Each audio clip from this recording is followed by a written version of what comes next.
Hello viewer, तो आज के इस सेशन में हम लोग बात करेंगे नेशनल ट्यूबरकुलोसिस एलिमिनेशन प्रोग्राम के अंतर्गत टीपीटी ट्यूबरकुलोसिस प्रिवेंटिव ट्रीटमेंट दवा जो है टीपीटी किसको देना है, क्या डोज होता है, कितने दिन तक चलता है, उसके बारे में इस सेशन में फुल डिटेल्स आपको दिया जाएगा इस वीडियो लेक्चर में।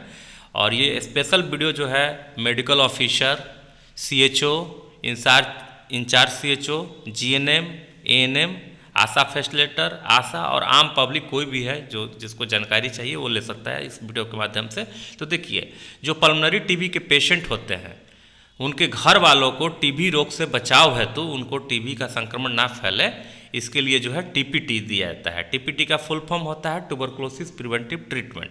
ठीक है, इसके लिए आपको क्राइटेरिया जो है उस क्राइटेरिया को फुलफिल करवाना होगा, मतलब देखना होगा कि उस पेशेंट के घर वालों को ये क्राइटेरिया जो है फुलफिल कर रहे हैं कि नहीं कर रहे हैं। क्राइटेरिया क्या है कि जो कॉन्टैक्ट वाले हैं उसको पहले स्पुटम टेस्ट करा दिए और चेस्ट एक्सरे करा के देख लिए कि टीबी का संक्रमण है कि नहीं है। अगर टीबी का संक्रमण नहीं है कॉन्टैक्ट वालों को तो टीपीटी दिया जाता है, ट्यूबरकुलोसिस प्रिवेंटिव ट्रीटमेंट। इसका डोज क्या होता है तो देखिए, ये जो है वीकली चलता है, मतलब संडे से लेके मंडे तक में किसी दिन एक निर्धारित कर लीजिए। जैसे मान लीजिए कि ट्यूसडे के ट्यूसडे देना है या वेडनेसडे के वेडनेसडे देना है। ठीक है, तो उस दिन जो है पेशेंट को के कॉन्टैक्ट वाले को पेशेंट के कॉन्टैक्ट वाले को जो 14 साल से ऊपर के हैं उनको 3 गोली खाना होता है।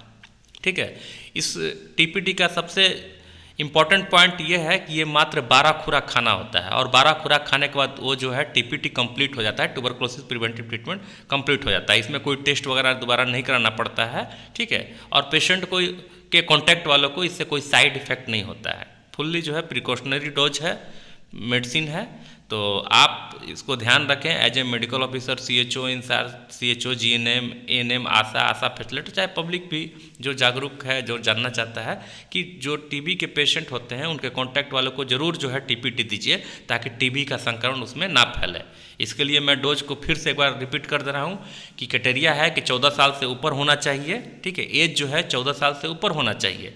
इसके साथ ही साथ उसको वजन जो है कम से कम 30 किलो होना चाहिए। ये 2 क्राइटेरिया है। अगर ये 2 क्राइटेरिया फुलफिल करता है टीबी के पेशेंट जिनके यहाँ दवा चल रहा है कॉन्टैक्ट वाले, तो उसको आप टीपीटी दे सकते हैं। मात्र 12 खुराक खिलाना है, हफ्ता में बस एक ही दिन 3 गोली खिलाना है। सुबह में नाश्ता करके पेशेंट जो है 1 गोली, 5 मिनट के बाद दूसरा गोली, 5 मिनट के बाद तीसरा गोली खा लेगा। ये प्रक्रिया जो है आपको 3 महीना तक चलता है और 12 खुराक में पूरा हो जाता है। मतलब 1 महीना में जो है 4 खुराक खाएगा पेशेंट। इस तरह से 3 महीना में 12 खुराक में ये डोज जो पूरा हो जाता है। तो ये बहुत ही इंपॉर्टेंट है कि टीबी के संक्रमण को रोकने के लिए टीपीटी खिलाना होता है। तो जो भी as a CHO, incharge CHO, GNM, ANM, ASHA facilitator ASHA है वो इस पर ध्यान दे। और इससे आशा को भी बेनिफिट है। आशा को जो है अश्वनी पोर्टल के माध्यम से एक पेशेंट कहने का मतलब है जो कॉन्टैक्ट वाले हैं उनकी बात कर रहा हूँ। अगर टीपीटी खिलाती हैं तो उनको अश्वनी पोर्टल के माध्यम से 250 रुपया मिलता है एक पेशेंट पर। तो ये भी आशा के लिए भी बेनिफिट्स है कि आप जो है अपने समाज में टीबी के संक्रमण को कम कर रही हैं और उसके एवज में आपको भुगतान सरकार के द्वारा किया जा रहा है। तो इसमें ज़रूर आप लोग जागरूक हों और लोगों को टीपीटी के लिए जागरूक करें। धन्यवाद।